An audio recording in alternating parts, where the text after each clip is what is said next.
And just so folks know, we are recording this workshop. We do post these online after each workshop, and we get a fair amount of inquiries looking for the recordings after the fact. So just letting folks know, we've got a good library of our previous workshop recordings up on our leadership page at vtrural.org. Put that in the chat right now.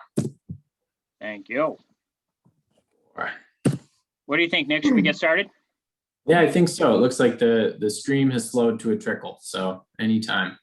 Awesome. So welcome, everybody. I'm John Copans. I work here at the Council on Rural Development and am sort of a lead partner on our team here on the Vermont Community Leadership Network. We are hosting twice monthly workshops on a variety of different topics, and that's what today's workshop is. I just want to mention a couple things about the Leadership Network before I turn it over to Nick Kramer on our team, who's really gets all the credit for putting today's workshop together and is going to be the primary MC for today's workshop. So just to mention a couple of upcoming events for the Leadership Network, on the third Thursday of every month, from noon to 1, we have something called the lunch break. It's just an hour-long Zoom networking event, a chance to get to know other people from around Vermont who are doing great things in their communities. You know, when we think about the Leadership Network as a whole, what sort of underpins our work is a sense that there are Vermonters all over the state that are rolling up their sleeves and doing great things in their communities. And we see real value and potential in bringing those folks together to learn from one another. Often we're just the convener, bringing forward other voices and really sort of weaving together this network. So the lunch break is kind of an example of that. You never know who's going to show up, and it's a fun way to make connections. So that's this Thursday from 12 to 1. If you're looking to make some connections and talk about your work and hear about other people's work, I would encourage you to join. And then 2 weeks from today, our next workshop is really about how to engage your community in sort of a public decision-making process and public engagement. I'm looking up the title of that right now because I think it's helpful. I just need to, so framing a process for public engagement, strengthening our work by broadening the conversation. We will certainly be a presenter, but we are also talking to a couple other folks about presenting too for that workshop. That's 2 weeks from today on the 27th. You know, we've got a very full program as usual, so I'm just going to be quiet now and turn it over to Nick to get things going, but really want to thank everybody for joining us today. All right. Yeah, thanks, John. I'm going to follow your lead. Oh, great. I'm seeing my internet connection is unstable. It's classic every time I start to speak. So folks, raise a hand or make a face if I drop off at any point. But I'll be brief too. We've got a lot to cover and some really excellent presenters I'm excited to hear from. But I just wanted to sort of frame the conversation, you know, as we think through these workshops, and we're kind of always continuously chewing on different topics and thinking kind of what would provide the most value. It feels like we're really in this moment with the pandemic and the changing of the seasons and the increase in vaccination rate and declining mortality rate, where things feel kind of auspicious for once, sort of hopeful in a way, if I can say that, knocking ferociously on wood, but and that's fantastic and great. And I think it's often kind of when we come through times of crisis, like collectively or personally, that stepping out of kind of emergency response modes, that's when the most processing starts to happen, right? Or not most, but sometimes in those moments of space, you can really start to feel what you've kind of just head down been working through for the last year. So we're just acknowledging that even as things start to look up, this is a time at the end of, or the conclusion of a turbulent year where a lot of us have been going through a really hard time. And mental health and health in general is a really important topic that I think we've all been grappling with, and sort of societally has risen to the top of our consciousness in a way maybe that it hasn't necessarily before. So all that being said, this just seemed like a really important topic to grapple with. The full title of this workshop, Healthy Communities, Local Approaches to Tackling Substance Misuse and Promoting Mental Health, or something like that. So there's a lot packed in there. This is really important work that a lot of people are working really, really hard on all the time. We at VCRD have no great expertise ourselves in anything really, but we like to bring folks together who are doing really good work to share. So today's workshop is really just not a deep dive into any one piece of this work, but we tried to pull together kind of a cross section of a lot of different types of folks and groups working in this arena, just to give kind of a flavor of the spectrum of work that happens out there, and hopefully be some inspiration to you all. And of course, at the end, we'll have an opportunity as a full group to kind of ping pong our own experience and ideas. So I think that's probably enough out of me. I'd love to mute myself, but so I'm going to turn it over to Betsy Fournier and Kathy Lavoie from the Swanton Enhancement Project to share a little bit about what they've been up to over the last couple of years. So Betsy and Kathy, thank you so much for kicking us off here. Thank you, Nick. I'm Kathy Lavoie, and presently I am Special Projects for Economic Recovery at Northwest Regional Planning Commission. And with me is Betsy Fournier. I'll give her chance to introduce herself shortly, but Betsy is the co-chair of the Swanton Enhancement Project Steering Committee, and I'm now a member of that committee. I think why Nick and the team reached out to us, and for me in particular, is because at one time I was the chair of the task force that was called the Task Force to Reduce Substance Abuse. And as you'll see when I share the document, that has since changed. At that time, I was executive director for the Franklin Grand Isle County Workforce Investment Board. So certainly mental health and substance misuse issues was affecting my job on a daily basis, and unfortunately was affecting the workforce and the families in our community quite tremendously. So I'm going to share this document. Like many of you, this isn't anything we do full time. So the document here is not certainly a polished report, but it does what it needs to do. And I'll share that.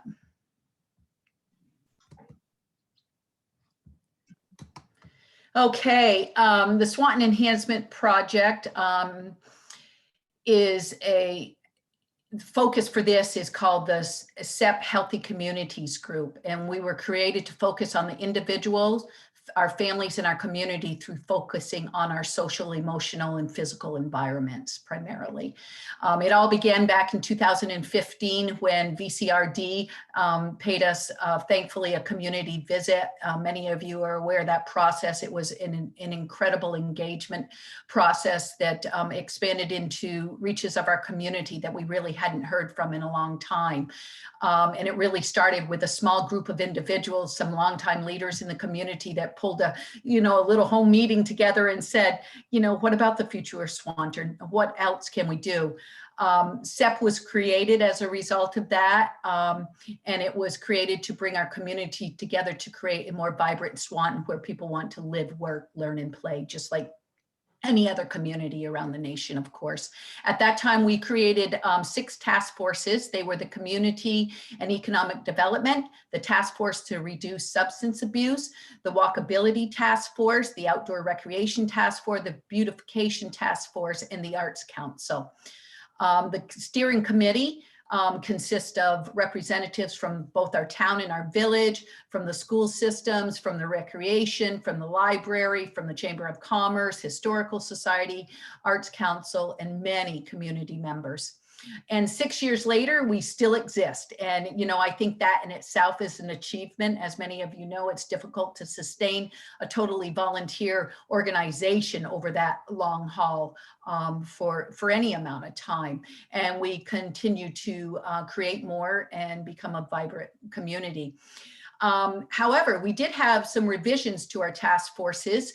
The first being that we actually combined the committees for recreation, walkability, and substance abuse into one committee called Healthy Communities Committee.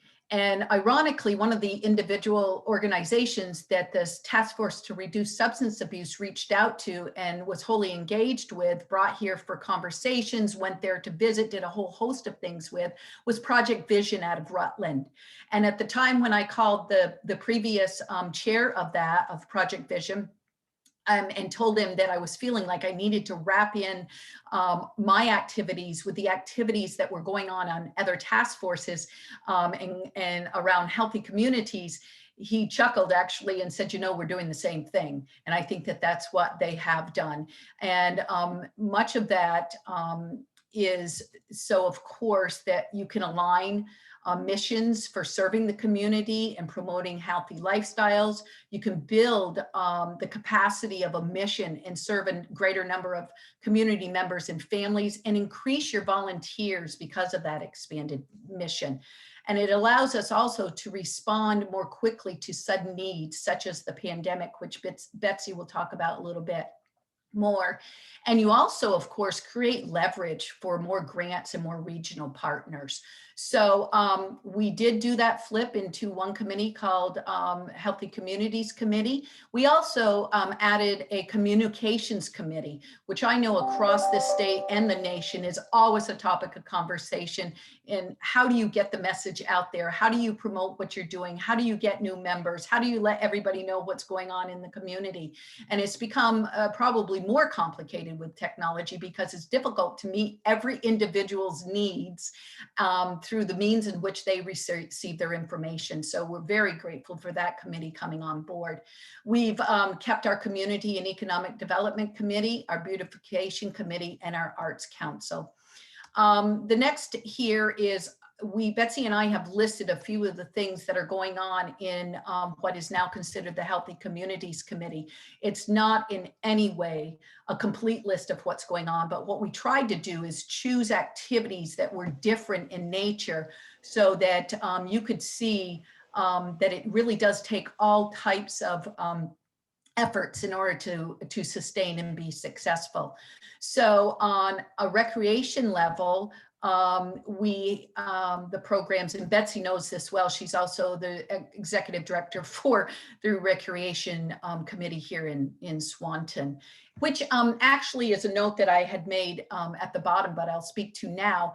And there is something to be said about creating your leadership team with individuals that have a similar work-life mission. And because it enables, when I was executive director of workforce investment, I was able to do some of my work that would benefit the SEP through that work. And of course, Betsy is a perfect example as well, serving as executive director for the Recreation Committee and also co-chair of the SEP, because a lot of her work centers around that, as far as her present employer that she'll mention. So we've created a free and reduced lunch program to fill the gaps for families, after school programs, day camps, which got quite a bit of attention, the Notch day camp, school break camps, a learning hub, free use of recreation equipment and space, some rental programs around kayaks and snowshoeing, a community garden that Betsy will tell you how successful that is. We support 2 local food shelves. That has become a bigger part of our mission through the pandemic. There's a lot of collaboration with the library and the armory in order to give us more space and more programming overlap. And of course, part of a committee like this is to network with other organizations in the region or across the state or across the nation. And to that point, we have Rise VT that's in there, Notch Healthcare Centers, Healthy Roots organization, which is part of supporting the food network in the region. And then of course, the Northern Forest Canoe Trail. On the walkability side, they've performed some walking audits to create streets and roadways inventory. They've received a Rise VT grant to install 2 bikes repair stations. They have information kiosks on various events and activities going on. Of course, all of this is strategically placed within the village and the town. They have a historic walking tour, and they have, I think, coming 2 bike repair stations. So again, with the heart of Swanton being very, very active with traffic, something that, and traffic outside of our region, something we've been dealing with forever. You know, we finally have decided we need to bend to that because we're not going to change it. Substance misuse, Franklin County Caring Community Executive Director is now the chair of that subcommittee. Again, we reached out to somebody who had the ability to combine their day work with what they're doing for us.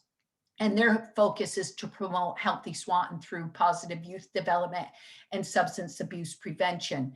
They're involved with the Vermont Youth Projects, the OVX and the VCATs for tobacco, the Tobacco Coalition. And one of the things that I would like to focus on is my initial mission, which was to make Swanton an information hub on substance abuse and misuse. And hopefully we can get some more events. We had some very successful events that were attended by others around from different regions and state authorities as well.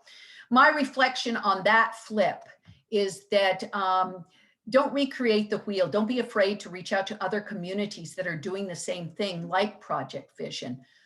Pull from existing community initiatives and groups like the Franklin County Caring Communities, Rise VT, and etc. And be willing to change it up. You know, taking Healthy Communities committee and shaping that out of 3 existing committees took a lot of thought, and there was a little bit of tension on who was doing what and who would be the chair and how that would all work out. And we worked through that. It survived very well. You also have to accept you can't do it alone. That was my biggest problem, is that, you know, I knew that I needed much more support than I had. And lastly, be brave, but be humble. You know, there's a lot of work out there that can be done. You're never going to get to all of it. And all you can do is put your best step forward with your best people and engage the community. So next, Betsy will introduce herself, and she'll talk about the other committees that are in the Swanton Enhancement Project and how they as well are part of the Healthy Communities. Betsy? Good morning, everybody. I'm Betsy Fournier. As Kathy had spoke, I am the co-chair of the Swanton Enhancement Project. I'm also the chair of the Swanton Recreation Department, as well as a project manager for Rise Vermont. So a lot of my work in the community kind of all aligns into what I do. And I love what I do. I was born and raised in Swanton. It's not hard to talk about how rich our community is and how much we collaborate and work together. And I think that's the most important part of community, is just to working together, engaging each other, and just, you know, working to influence change together and really listening to your community. I've learned a ton from this group and the community leadership guide. I carry it with me everywhere. We've taken a lot of resources. It's a great toolkit. So we use that in our communications committee. So Swanton has a lot of different sectors. So we wanted to really kind of intertwine everything so people can come into a community and just have one place to go.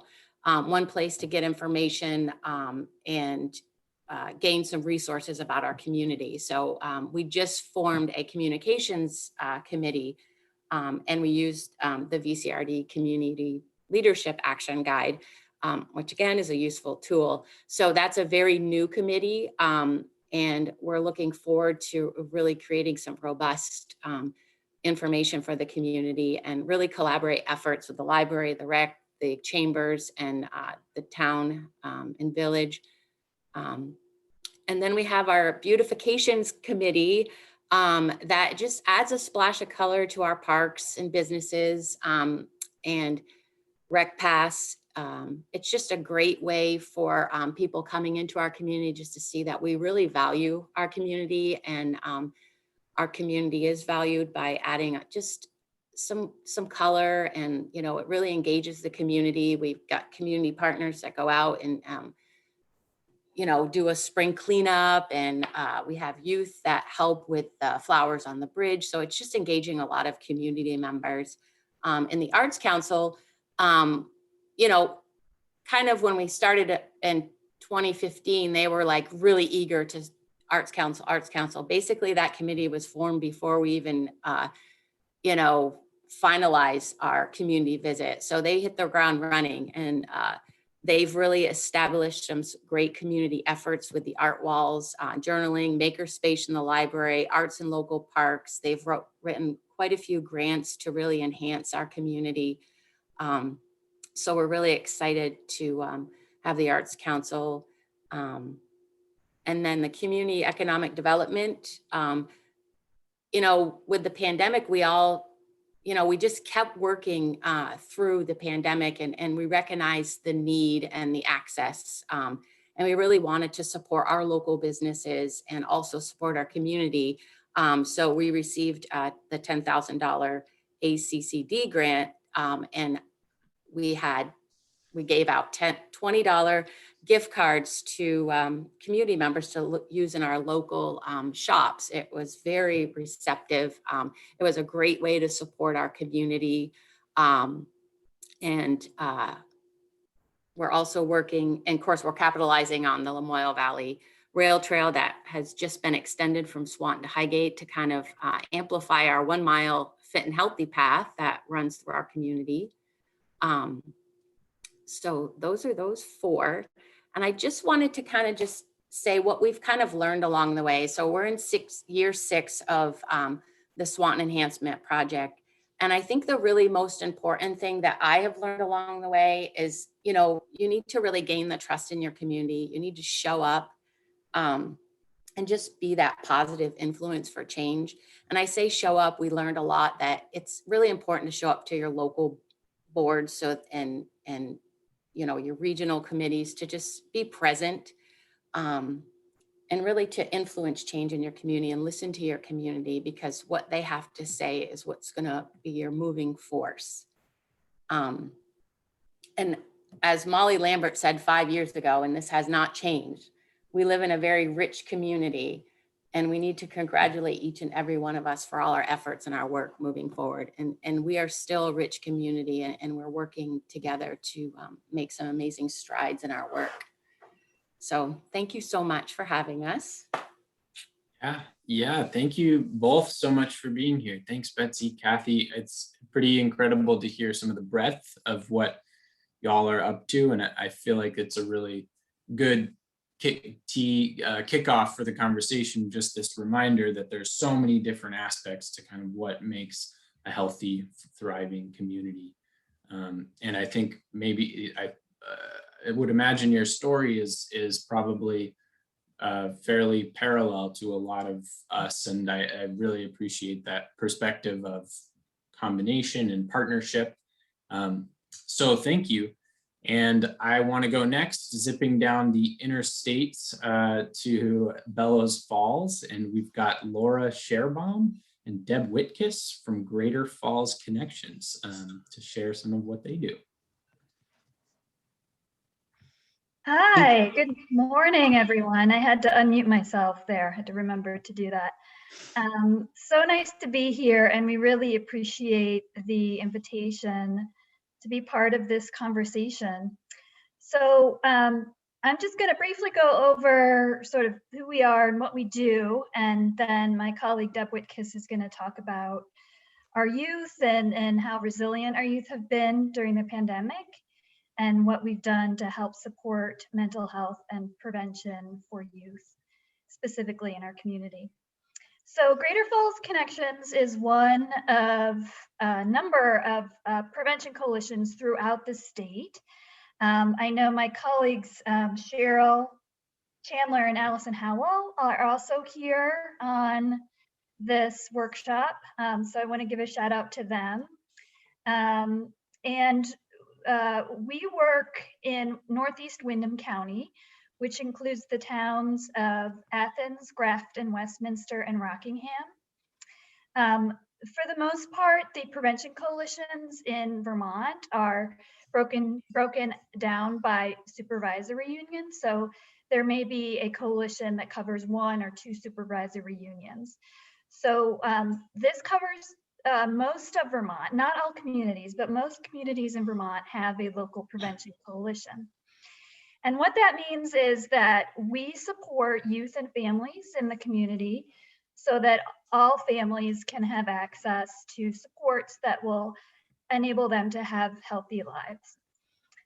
We encourage and take on strategies that include education and awareness, support groups, all the way through policy work at the local and state level so that we can create a community that we all want to live, work, play, and thrive in. Many coalitions sponsor take-back days and support the prescription drug take-back program. We also support healthy retailer design and enforcement of things like compliance to alcohol and tobacco enforcement in our communities. So we work at very different levels of the community, focusing on individual aspects as well as the community aspects. And we do this by working with a variety of different community sectors, including, and most importantly, working with our youth and families, working with schools, law enforcement, and the business community. And we're really a hub for many different community members to come together to support our youth. We also work in partnership with the Recovery Center of Springfield, and really are focusing our work on becoming more in line with the recovery community as well in Bellows Falls, and have advocated for the Turning Point Recovery Center of Springfield to have an office and a full-time staff person in Bellows Falls. So I'd encourage you to go to preventionworksvermont.org to see what prevention coalition might be working in your local communities, and I'll put that link in the chat box. So with that, I will pass it on to Deb Witkus, my colleague. Thank you, Laura. So when the pandemic hit and everyone was shutting down, we knew right away we had to ramp things up. And within a week, we went from, having in-person support groups and activities to having those all occur online. And that took a lot of organizational flexibility, operating in faith that our communities are resilient, that most impacted families actually have a whole bunch of really tight-knit social networks that we're a part of and that we would use in order to make sure the families we serve remain connected. The opposite of addiction is connection. And that's a direct quote from Johann Hari, who's one of my favorite authors. So our first concern was, number one, are we going to lose more parents? Will we lose any more youth to suicide? Who will we lose because their parents or their young adults are all frontline workers? So we did that. Was very motivating because we have already had so much loss and grief, and primarily due to substance use and mental health. And I have to say, we in the prevention field know now we cannot do this work without centering equity, racial, and social justice. And that's what we've been doing. And fortunately, I think the CDC is catching on. Took a pandemic, but anyhow, so what does that mean in terms of organizational flexibility? Number one, we met all our families wherever they were at. That means Facebook messaging, Facebook phone calls. We did lots of texting. I now have a Snapchat account. And we knew that our youth in particular would need a lot of extra support. So when we moved on digital, moved everything to digital, we integrated art and play. I now know how to play Among Us. I have a Discord account, and I'm just learning how to play Minecraft. And for those of you who aren't familiar with the power of play, I know when you look into the research of orphans that survived World War II in Reggio Emilia, Italy, they started this movement where play and wonder were a part of everything. And that in and of itself is one of the most healing places that we can recover. So we integrated play into everything that we did, and whatever the kids wanted to play, that's what we did. The group that we work with in wonderful partnership is Friends for Change. I work with Haley Gallandat Cochran and Megan Lichardi. And through that experience, we've listened, we've learned, and we've centered most impacted folks, their vision and their voices. So we listened and we figured out like, oh, people, we've got 2 families now are homeless. Let's ask them what they want us to do to help find them support. What are the barriers that they're facing?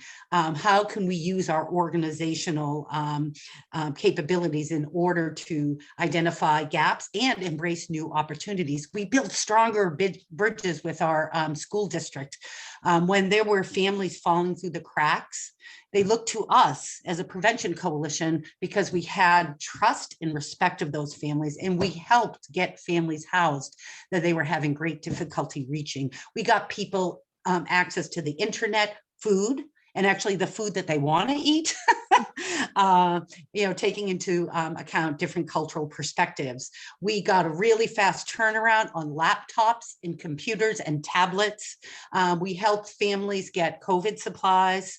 And also during the holiday season, we provided opportunities to connect families that needed more with groups that had more. One story that I was thinking about when I was kind of preparing a little bit for this is we did wind up, of course, a frontline worker family wound up with COVID, lost 2 weeks of pay. They were a family of color. They did not really get a diagnosis until 3 days later, despite trying to get people to take their concerns and their complaints seriously. We had to come up with some really creative solutions in order to get them supplies and transportation. So that's where we, as an organization that really centers equity, we were in a position to really fill that health equity gap.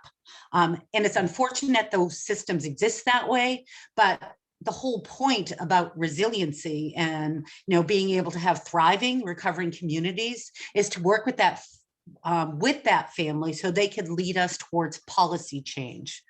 In terms of mental health and substance use, our kids created something called Deep Circles, which comes out of the work of transformative justice. We had weekly circles. We met 4 days a week during the lockdown, and we also met in person in the summer. We had paid internships. Our Deep Circles, we talked about stress, loss, isolation, fear, self-medication. You know, who was during this time, were there any kids who were starting to smoke weed? How can we be there to support them? We set up a buddy system, a peer-based buddy system. We wound up providing, there was so much homework stress, we wound up providing homework support. And once a month, we sent out what the kids called COVID coping kits. We also reached out to so many other groups that are doing this type of grassroots work that a lot of marginalized communities have been doing for years. And we got connected with the Monadnock Peer Support Network. And our kids, for the first time, went to these really amazing groups that were for kids that might have visions and voices, kids who were having difficulty with depression, bipolar, and also beautiful things happened. In terms of responding, we also wanted to continue to empower. And as a result of that, not just responding in fear and responding to need, but really centering the vision and the dream still of what families wanted. We have one BIPOC youth who identifies as LGBTQ, and they actually wound up establishing their own support group for local LGBTQ plus youth. And they actually wrote a grant and now actually have funding in order so they can continue their group. So yes, I'm trying to be brief because I did notice the time, but and this all has to do with substance use and misuse prevention, because we're centering relationships, we're healing trauma, and we're taking, we like to call it trauma transformed approaches, because we're not sitting around and wallowing in our pain. We're healing and we're starting to co-dream together. And as a result of that, the Youth Center, which was a product of Let's Take Action Rockingham, we have more folks engaged. Our youth have shown up and presented to community groups. They've spoke to the governor about support for a community-based projects that are led by most impacted community members. And we're also now working with Sustainable Rockingham on finding, further developing a youth center, maybe into a community space, and kind of expanding upon that. So I guess this, all in all, what it really took for us to be able to do this is to, number one, to always be centered in relationships, to use the, the capital, the social capital, the organizational capital, as we have as a prevention coalition, to center most impacted folks and to bring them to the table so that they can, share what their voice is, what their vision is for the community. Thank you. Yeah, thank you, Deb, and thank you, Laura. Deb, I really love that Johann Hari quote. I hadn't heard that before. The opposite of addiction is connection. And yeah, I just really appreciate your sort of continually hitting that theme of this is all being really interconnected. And I think it's no accident that we are lumping substance misuse with mental health and community well-being all into the same conversation, right? Because it's so clear from all of the work so far that these things are so intertwined. Yes, and I just want to say one thing, Nick, that I forgot to say, and thank you for that. I just wanted to say, we cannot separate substance use and misuse from generational oppression, trauma, racism, economic disadvantage. We just can't do that anymore. Our relationships with substances is so much about pain and disconnection. And the more we understand the solution is reconnecting or developing connections that were not previously there, and changing how we engage our community. Thank you. Yeah, absolutely. I think that's the sort of the perfect segue to our next presenter. We have Karen Crowley from Farm First, which is an organization that sort of provides wraparound support for farmers. Speaking of sort of one subsect of the population. So I'll let Karen take it from here. Thanks, Karen, for being here. You're very welcome. I'm glad to be here. Hello, everybody. As Nick just said, yes, I work with Farm First. I've worked the last 30 odd years in a variety of placements around Vermont on substance misuse and mental health issues, from private practice to residential programs to state government to nonprofits. And this is a new gig for me. And we do work specifically with farmers and farm families. You may or may not be aware that farmers and farm families are under a significant amount of stress always. And the most recent crises has certainly upped that for them. Suicide is really high amongst farmers. Substance misuse is high among farmers. Mental health issues is high.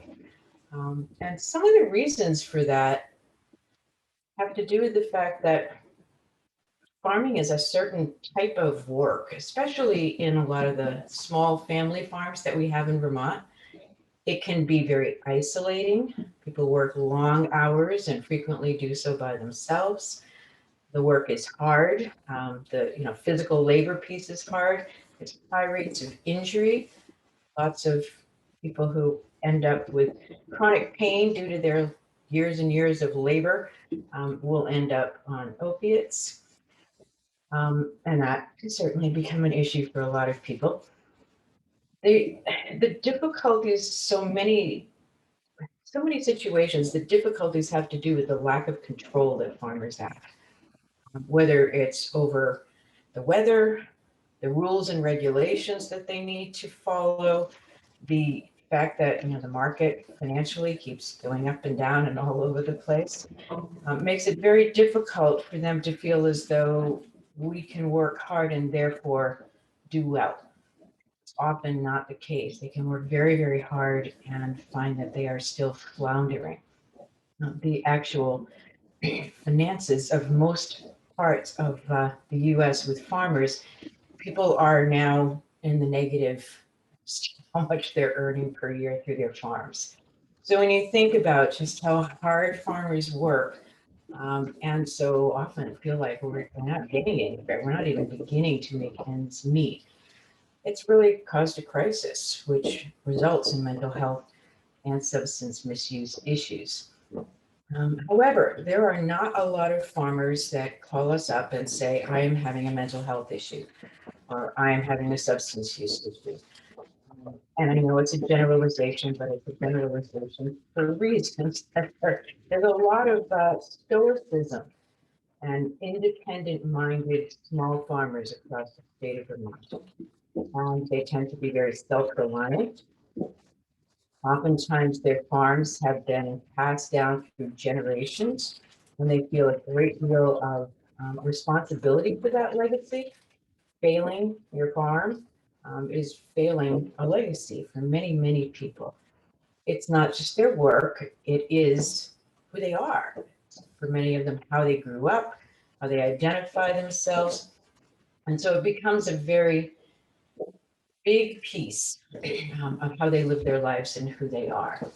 So when struggles start to come up, oftentimes they are not reaching out, at least not directly for those specific supports. What farmers sometimes will reach out for are farm-specific supports. They may look for someone who is able to do some business planning with them, help them set up a financial system that's working better. They may look for somebody on a legal standpoint, because many are struggling to hold on to their farms and dealing with bankruptcy and lawsuits, and so they may well reach out for those kinds of things. They'll reach out for resources and connections. So what Farm First does is we are there to receive those calls and referrals from farmers and farm families really across the state of Vermont who are looking for some support and resources. We can help them navigate that system, which I will tell you is pretty complex. There's lots and lots and lots of funds that came for COVID for farmers. Um, Navigating that and figuring out who is giving what and all of the varying dates and the varying forms was a tremendous challenge. As we, as an organization, tried to get it set up for people to be able to navigate easily, it was really hard for us to do. Not every rural area where most of our farmers are has access through the internet, for sure. So some of those online pieces of doing that research and making the applications have been hard. So we've got those kinds of resources that we can help them navigate through. We have lots of informational resources that they can glob onto through us. And we also just simply provide support, which will often lead into mental health or substance use additional support. So we have our farm technical assistance type people who will respond to the referrals that come in. We also do have a counseling staff. Farm First is part of the Invest EAP program here in Vermont. Too. A lot of businesses have that as an employee assistance program. And because we are embedded into that program, we also have access to those licensed clinicians who are able to take on these specific clients when they let us know, as people often do after you develop a relationship and even working with them, that they could use some more help. So in those cases, we're really able to team. These are counselors who have some understanding of farming culture and farming difficulties. And we work together to try to figure out, what are the needs and how can we meet them. We do very individualized programming. There's not an awful lot of rules and regulations around how we work. We like to be responsive to whatever the issues are. We're working hard to make connections between farmers and farm communities and farm families, because that isolation piece can really be huge. And if you're working 80 hours a week, your chances are you're not socializing a lot as well. And excuse me, so we're looking to start to establish some peer-to-peer assistance programmings with some of the farmers who have been actively involved in the system for a long time, so they can reach out to each other. Let's see, what else can I tell you? I think that is generally what it is that we do. And it's a little unusual and hard to describe, I think, because we just basically respond to farmers and farm families, some of whom refer themselves, looking for a specific service, as I said. And sometimes those agricultural service providers, like somebody from UVM Extension who's doing some business planning, will say, hey, have you been in touch yet with Farm First? So we're busy. It has definitely been an interesting last year. There's no end in sight to the challenges. Nick, you were saying in the beginning, or maybe that was you, John, that there's a tendency as things begin to get better for people to realize just how falling apart they may be. And so we have seen a real uptick over the last few weeks of people that are feeling like, okay, I've come to the end of my rope.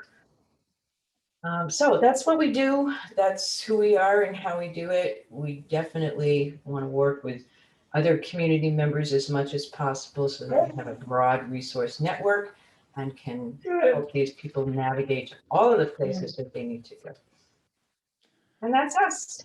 So thank you. Well, yeah, thank you, Karen. I mean, what an incredible resource to have here in the state. I hope that it's okay. I took the liberty of plugging in the Farm First website into the chat. I assume you'd be open to folks checking that out and maybe connecting with sort of specific follow-up. Absolutely. That's perfectly fine. I do want to say that one of the things that we're in the middle of doing is completely renovating our website. We're building out a searchable database at this point that really does not exist on the website yet, but should very, very, very soon. And so, yes, you take a look, you can connect, but come back and look again in a few weeks so that you're more impressed. Awesome. We'll stay tuned. Well, I am looking at the clock and realizing we're coming up on it. So I want to keep us moving, and I'm really excited to introduce Susie Walker down from Brattleboro and Turning Point of Windham County. She's been doing this work a long time and is involved in a lot of different projects, and I think can take us home with some sort of final ideas and different concepts and ideas for things to work on. So Susie, thank you so much for being here. Thank you, Nick. Thanks, everyone. This has been very inspirational and impactful for me, especially hearing about farmers moments ago. I grew up on a dairy farm in central New York, and so much of that just really touched my heart. And it's so very true. So yes, my name is Susie Walker, and I'm the director of the Turning Point of Windham County Recovery Center in Brattleboro, Vermont. And I'll tell you a little bit of our philosophy and our work, and then toward the end, how we've transformed and responded due to COVID. So let's see, a few years ago, the state of Vermont had something called the Resilient Recovery-Oriented Systems of Care. And it was a way for treatment providers and recovery centers, which were still pretty new and sort of grassroots oriented at that point, and prevention and all the people in the systems world come together. And it was worthwhile because it helped us deepen our understanding of each other's work and improve referrals and collaborations and enrich our programming. And what we adopted here in Brattleboro over time was more of an idea of a recovery-oriented community, because it really does take all of us to understand the impact of substance use disorder and mental health issues on our community, even if we don't personally struggle from those things or live with those things, or even including our families. Because we're all touched by it in one way or another. So we adopted this approach of how can our community be well, and how can we enjoy stability and contentment and purpose in our lives. And so that really does include the whole community. Along the way, a lot of this started happening, I'd say about 5 years ago, when we found our permanent home in downtown Brattleboro. And as part of that process, we just really drew in the community to say we wanted to find our way back to downtown. And we included a lot of partners. When we got a building that was damaged by Tropical Storm Irene, we included a lot of volunteers from the community and the destruction and some of the rehab of the building. That included about 1,000 hours of effort from the probation and parole team, which was a nice connection to our programming for some of those folks. So I always try to do at least two things at the same time when we're working on something. So we did that. We rehabbed our building and we moved in, and we had we never had any of that experience of not in my backyard in Brattleboro. That was just a wonderful gift. When we got into our building, we had somebody reach out and offer to do a landscaping project for us based on permaculture. And so they did this wonderful project. And if you ever come to Brattleboro and go downtown by the big yellow building on the corner of Frost and Elm, you'll see these beautiful gardens. And there's a lot about permaculture principles that align with recovery principles. So it's a very beautiful thing. And those kinds of things bring us attention. And when we get attention, recovery and wellness get attention. So, and we actually had one of our volunteers earn a permaculture design certificate through that process. So that was very cool. So we've always really tried to include certainly the usual suspects of, we partner with the providers, the Brattleboro Retreat, the Brattleboro Memorial Hospital, Habit OpCo, HCRS, as well as Voc Rehab and Reach Up and SEBCA and the Women's Freedom Center. You know, just all of our collaborative partners list is something around 65 people and partners long, because we place such a high value on that connection that Deb was just referring to. So that connection certainly is in that professional realm, but it's also in the other parts of our lives, right? A couple of years ago, we had a volunteer who had been involved in the program here, who was a photographer, and he had something like 45 years of recovery from heroin addiction, but he had never been to a recovery center, and he just didn't know how much more there was. And so he got deeply involved, and he wanted to tell the story. And so he spent a couple of years collecting stories and portraits of people in recovery. And that became an exhibit at the Brattleboro Art and Museum and Art Center here. And we're taking that to a level 2, and we're taking it around the state soon. We got interrupted by COVID, but the idea is still there to act on. So we've done that with the arts. So Vermont Center for Photography a year and a half ago had the idea to get some grant money and then establish a program where people in recovery could learn photography and photo editing and have that way of telling their story. Because storytelling is so key to the recovery process itself, but also in how we connect with the community. And some people use words, some people use music or movement, and some people use pictures and artwork. And so every spring and fall, they will have a class for up to 6 people in recovery to be able to do that.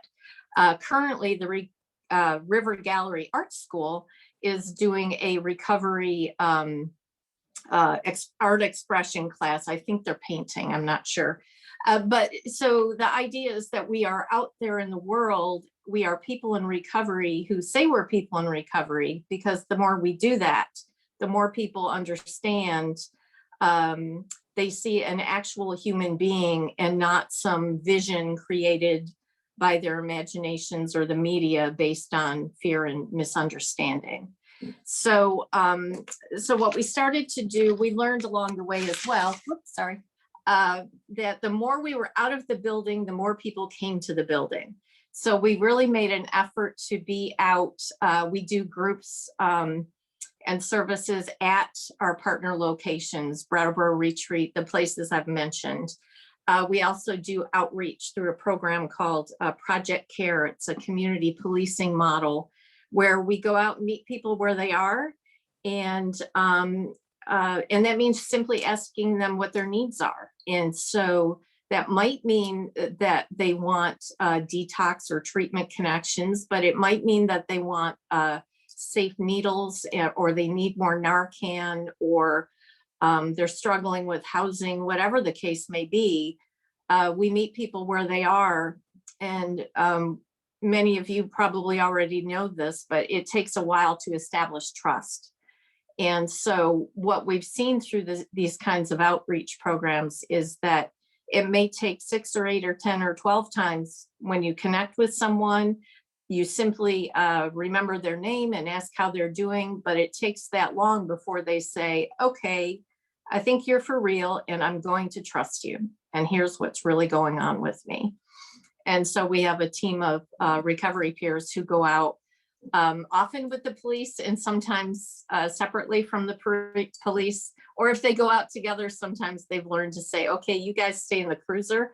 We're going to handle this one because that can be intimidating. And we don't want anyone to feel an expectation that they opt for recovery supports. We want to meet them where they are and see what their needs are. So we got out of the building, and we also started including the whole community in our trainings. We started with the police and the fire department because there seemed to be such a gap there, because they see, I'm a person in long-term recovery myself, and they often see people before they're in recovery at their worst possible moments. And then they never know that that person goes on to find wellness at some point. They just never see that part of the story. And so we started including the police department in some of our programming. And I told the police chief the first time he came to visit, he said, "Susie, I think I scared everybody," because he was in his full uniform. And that usually meant that somebody was in trouble, right? Or that was the assumption. So I said, I want you guys and gals to be here so often that people don't even blink that you're in the building. And that's what's happened through our partnership with Project Care, is that I go downstairs sometimes and I'm like, "Oh, I didn't know you were here today, Adam and Josh." And it's just nice. And what they've come to understand is they have a deeper understanding of what it means to struggle with substance use. And they get to know that people do get better, because we need hope as people in or seeking recovery. Our community needs hope, and so do the people who support us. And so we've been doing a lot of trainings. And we're about to do one for a second time. It's called Trading Discrimination for Dignity. And it's basically a stigma awareness workshop. But we include all of those people, the police, the fire department. The last time we did it, we had the entire day shift of the fire department in the class, because the chief thought that was so vital that they be there, as well as some police officers. We've done adverse childhood experiences workshops that they've also attended with community members and other partners. We've done compassion fatigue. In fact, early on in the pandemic, we just saw, all of us, it was taking such a toll in unexpected ways that we did a compassion fatigue workshop. Is simply a gift to the community and a support to the community. Due to COVID, we also talked a lot about the idea that people in recovery have a resiliency that we developed adapting to life while still through our use, but also in recovery, that we've developed a resiliency. And how can we share that? How can we transmit what we've learned to our friends and neighbors now who are dealing with this pandemic that has just presented challenges that we couldn't have anticipated? So we've just enlarged our circle, our philosophy of what recovery means, who it includes. And the more we have trainings with each other, the more opportunities come to us. For instance, I've learned of something called zero balancing. It's a technique that involves energetic work as well as some gentle touching, sort of in the chiropractic field. But this wonderful group of practitioners came to us and said, "We just love the work you're doing. We think it's so vital. And we want to do something for you and your staff to support you in like your self-care, so that you are you're taken care of and you're better equipped to go out and help the people you're helping." And so they would come to the center every Friday and do about half a dozen sessions of the zero balancing support. And I've continued to do it as a private client because it is just so healing and restorative for me. So the more we're out in the world and the more we include people in our work, the more we feel an energy and an understanding. And we do things like I mentioned storytelling. We're having our second A Beautiful Journey storytelling event soon. We had to reschedule it a couple weeks ago because of a positive COVID case on our events committee, and we wanted to be very, very careful. So that process involves sharing our stories of what our journey of recovery looked like and what that means, because people define that in very different ways. So we want people to see the full spectrum, and we want them to see and hear from the most impacted people. And most impacted includes the substance use and the mental health issues, but it also includes, it might include your gender identity, it might include poverty or your race, it might include any number of things. And we want people to see that we are complicated and rich and beautiful human beings. and that these things touch us on all those levels. And that the more that we can come together and see each other with empathy and kindness, the more we as a community can heal and not other each other and not fear each other and not continue to cause harm because we're not helping people in the right way, because we're hearing from them what has worked and what would work that we haven't perhaps tried yet. I'll say briefly at our center, some of the ways we connect in different ways and provide service in different ways. We have our coaches working out of the emergency department at the Brattleboro Memorial Hospital. That's been for 2 years, and it's just been a remarkable connection for helping to create awareness and understanding among the medical staff. And there's still a lot of work to be done there because of, you know, when you have seen somebody in the emergency department countless times, and sometimes they have been drug seeking, but sometimes they're there legitimately for pain, but you're only responding in one way, then they don't get to be treated as a person who's suffering and needs help. So it's been a wonderful way to really expand the understanding there. We have the community policing project care program that I mentioned. We've got a moms in recovery program. And as of maybe about a month ago, we've now got a recovery oriented hotel as part of the system of hotels that are around the state where people have been housed during COVID. And we know that the people in or seeking recovery in those environments have really suffered through the COVID. We've seen too many people relapse and too many people escalate their use. And to be able to have this separate program now as a way to support people and try to provide a safe environment for them is a tremendous gift. We also have a HRSA RCorp grant, an implementation grant in Windham County that's allowing us to expand services outside of Brattleboro, where most of the services typically have been. And we just firmly believe that you shouldn't have to leave your neighborhood to get help. And so that means, yeah, there's Elizabeth out there in Wilmington doing amazing work. And we're about to expand in the Grace Cottage area and to do some training to establish recovery supports out there. And the kind of programs, maybe something, a Project Care-like program that would work out in that Townsend, Jamaican, Newfane area that might work with the state police instead of the local police. So there are ways that we can take what's working here and adapt out in the rural communities. Let me see.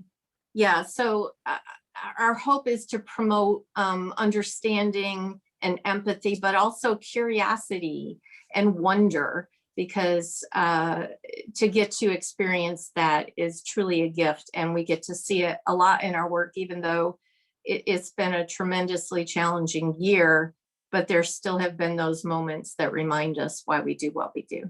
Thank you. All right, thank you so much, Susie.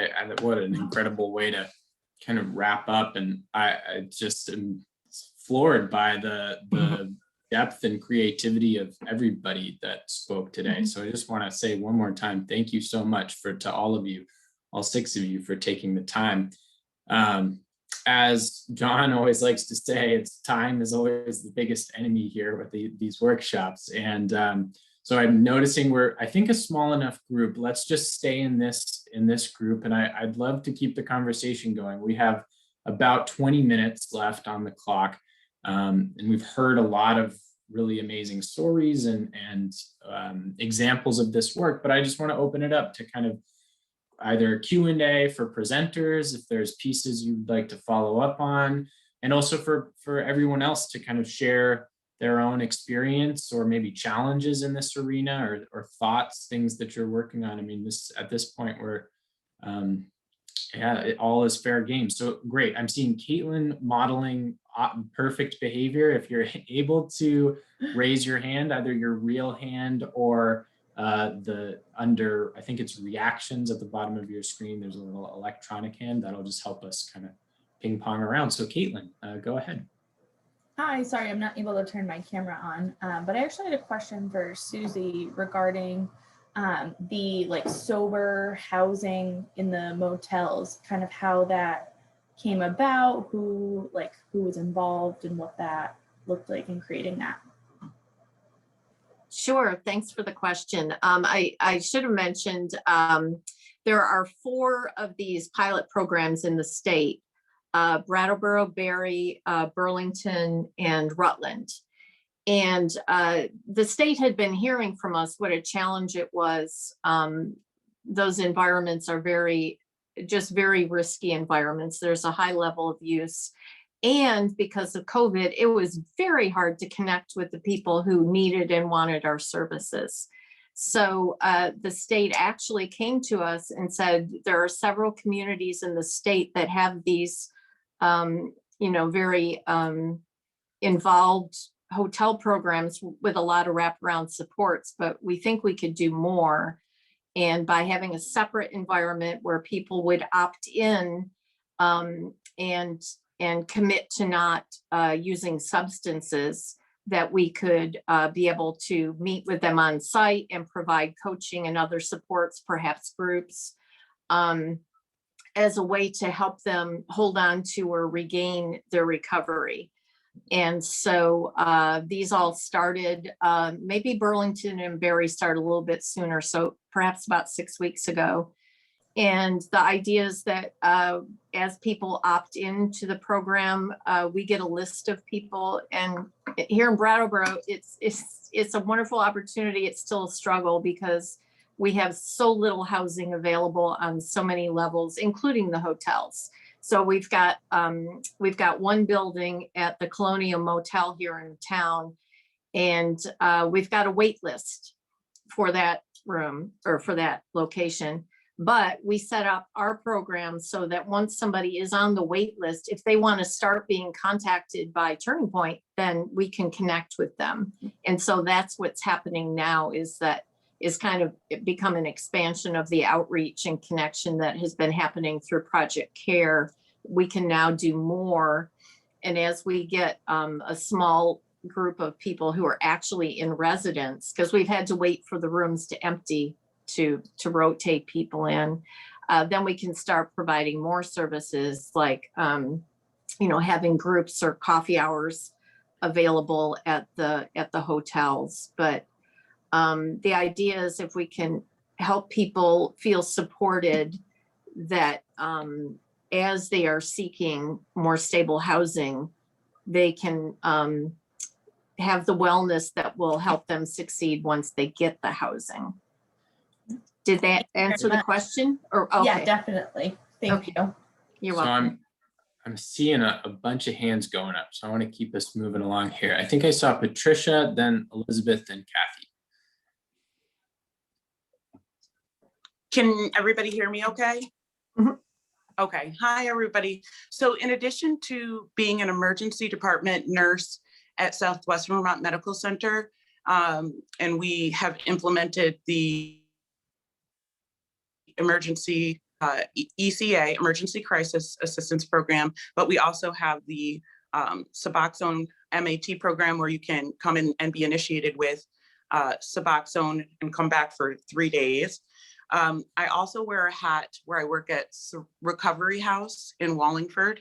So we have Serenity House and Grace House and the PI program. So we have the ability to take rapid referrals without COVID testing, because we can do COVID testing here on site. We currently have, hold on one second, I can tell you the exact number.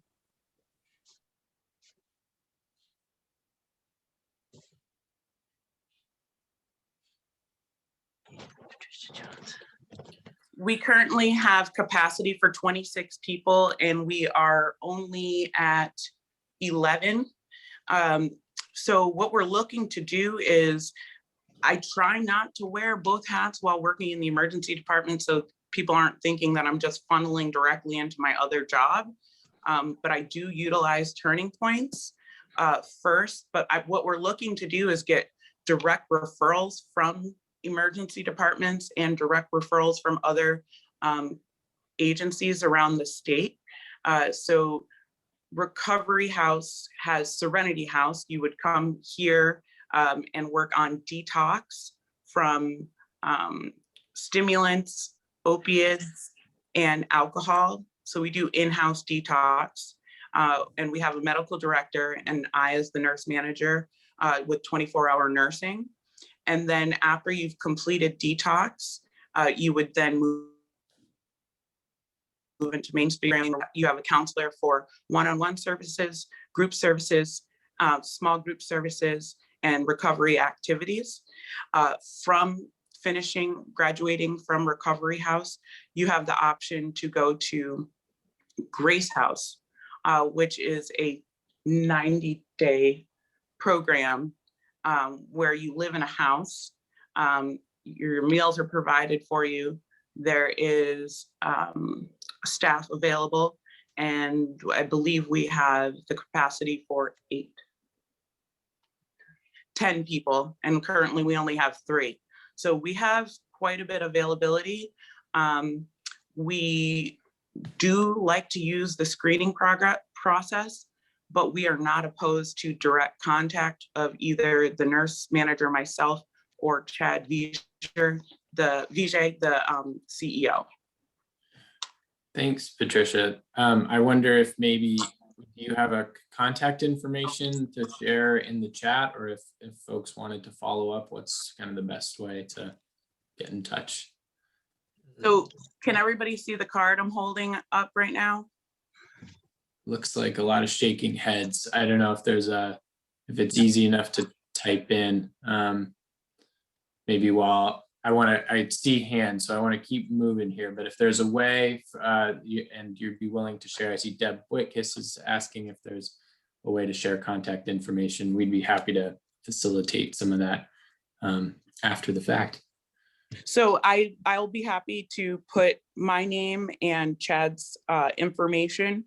I will do phone number and email for the both of us. Okay, great. Thank you so much.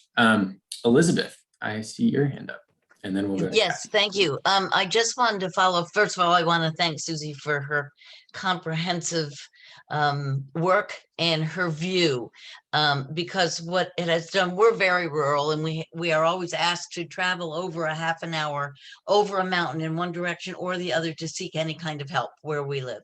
And that's a lot. It's a lot for elderly people. It's a lot for the youth. It's a lot for everyone here. And the support that we have gotten has been phenomenal, but I just want to stress again what I've heard over and over and over is that we're not ourselves going into the quote unquote business, but we have formed partnerships, and our partnerships are sustaining all of our work. It's a really, it's a novel way of doing the business, and I think it keeps us connected versus putting us in a separate silo. And I just think that as people are going on and thinking about the rural areas, that you might think about, is there a group that's already working on this? Should we just partner with that group that's in that town or area? Because in my experience right now, it has worked beautifully. Thank you. Oops. Yeah, thank you, Elizabeth. It's, I think, a really important point. Kathy, you had a hand up. Yes, thank you, Elizabeth. It's what STEP is trying to capitalize on, trust me, is those partnerships. To Susan's point, I believe, on the housing issue, one of the things that I'm working on through regional planning is a developer that hopefully will get the funds to rehab 3 large apartment buildings with the focus of service, hopefully housing those most difficult to house, low to moderate income, but as well the demographic that is working with probation and parole on a regular basis. And one of the things that I've convinced her very easily to do is to provide a space within that complex in which vocational rehabilitation, Vermont Department of Labor, Turning Point, CBOEO can go to their space and meet with those individuals to support them, because it is so critically important that that lack of intimidation to walk just down the road to the state building and meet with some of them providers is huge. So while thinking about the motel process that we're going through as well in our region, that's one more step where we can expand it into those communities serving low to moderate income housing.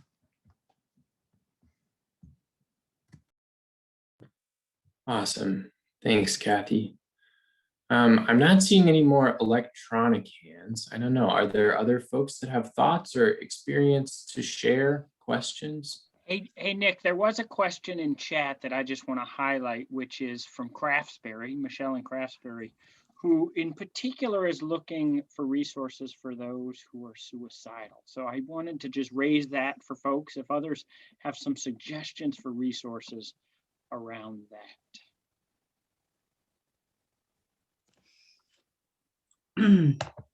I could respond to that. Deb Witkus, Greater Falls Connections.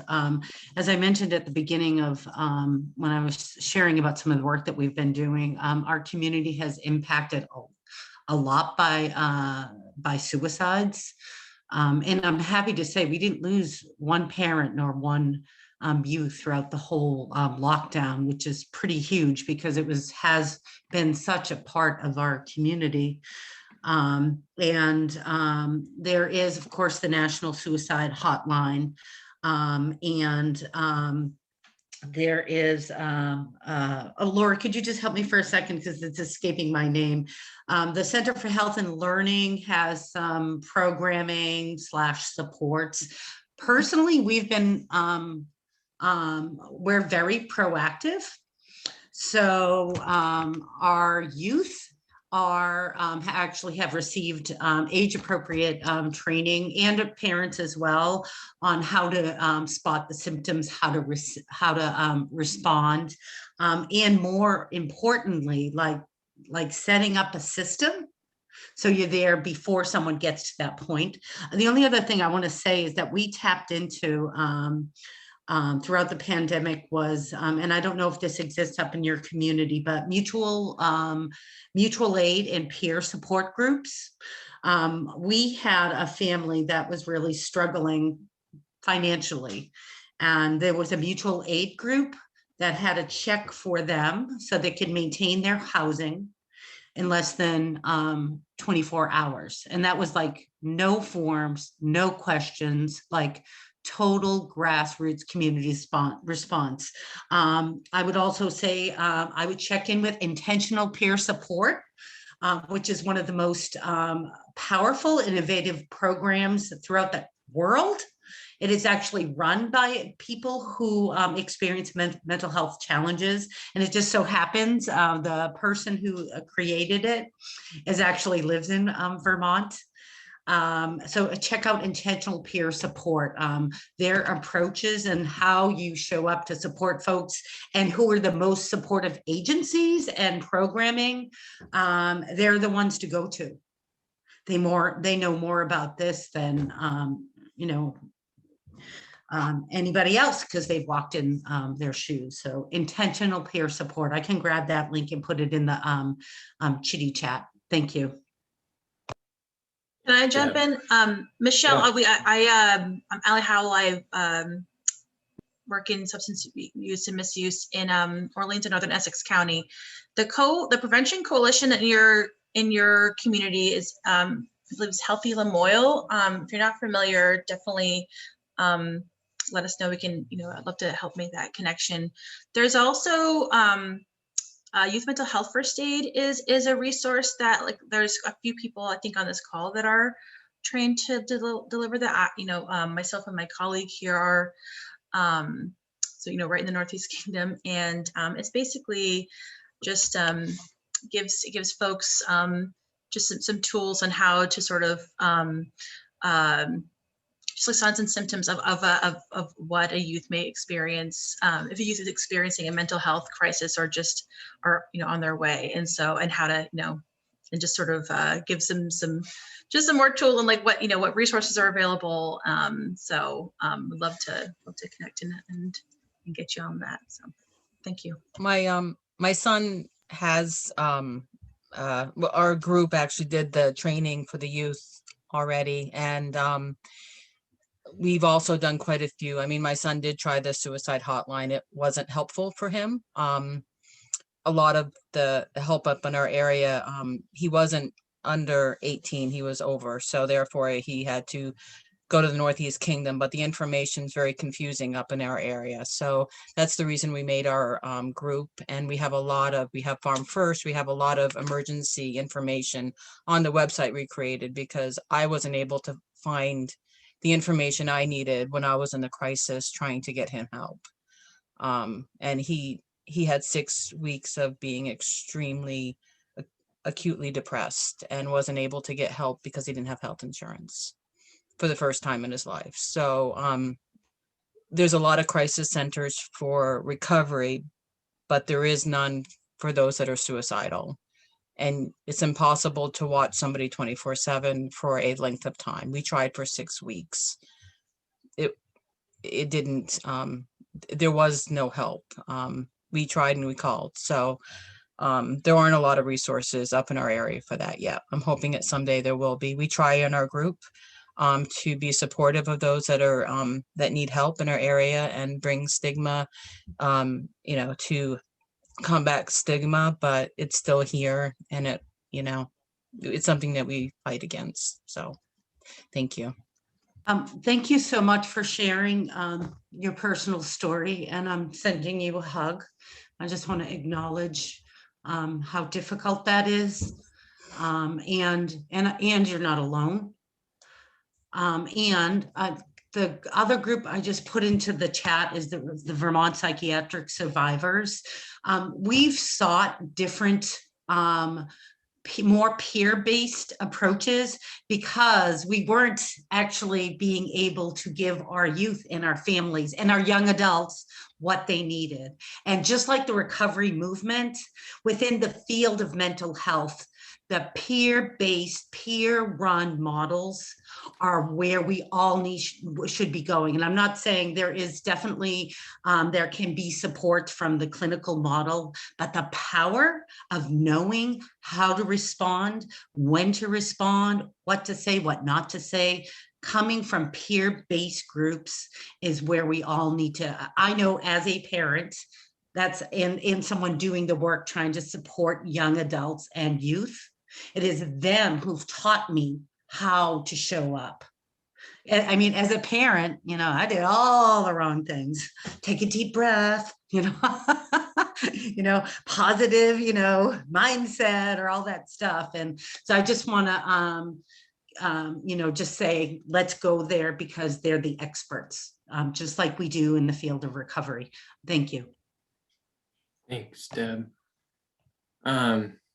Yeah, wow, I'm looking at the clock and I'm seeing that we're kind of at time here. I see Daniel Franken's got a comment in the chat. I want to be respectful of everybody's time. I know that we're all in this Zoom world and probably have lots of things to do, but this obviously is a conversation that we could keep going for a really long time. And so I guess I just want to kind of put in the plug. I mean, John said it at the outset, we see the value of this leadership network as a group of people who can come together to connect and to learn from each other and collaborate in an ongoing way. So to whatever degree that we at the Council on Rural Development can be helpful in connecting folks, I mean, please feel free to reach out to any of us after the call, and we're happy to facilitate. We've got the list of every participants and certainly presenters. If anybody wants to get in touch,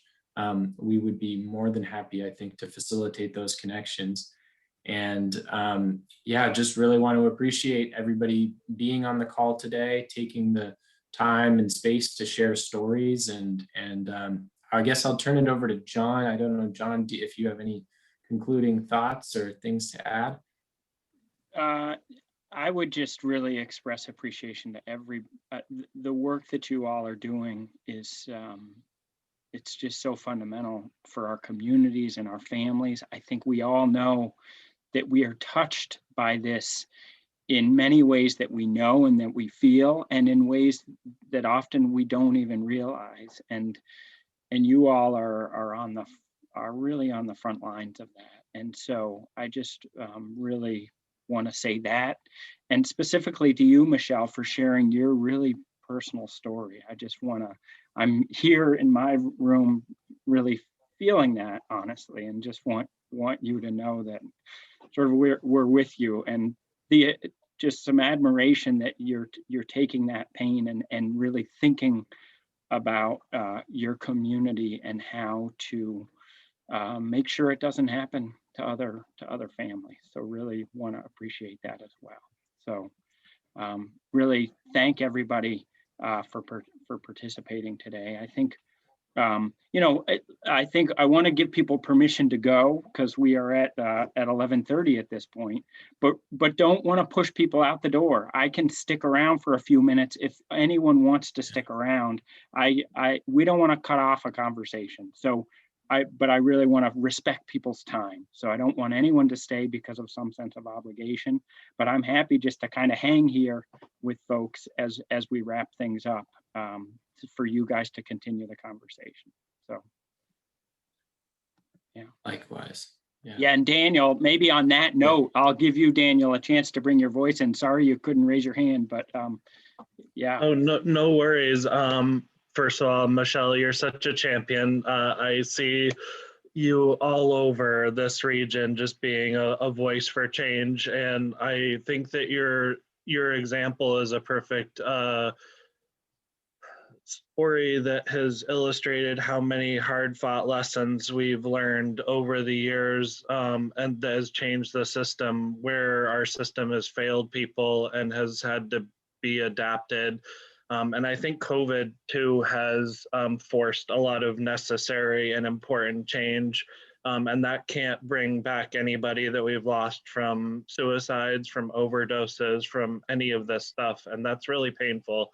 But I guess what I wanted to say, I'm your neighbor, like literally down the road, and really excited, looking forward to, connecting with you more in the future. I'm both the director of the Recovery Center and the chair of the Healthy Lamoille Valley Steering Committee, so our prevention coalition. And I know one of the challenges has been to kind of bridge the world between peer and clinical and or emergency services. So even from the time that your son was experiencing his struggles, we have built systems at the emergency department, for example, the emergency department recovery coaching program, where we work with everyone who goes with substance use or in particular an overdose, on top of the mobile crisis team. So nobody wants people to be to be able to have to go to the emergency department or to get care there. But I would say the system is a little bit better than it was. We've also hired quite a few clinicians who have gotten CAMS training, which is the Zero Suicide Initiative.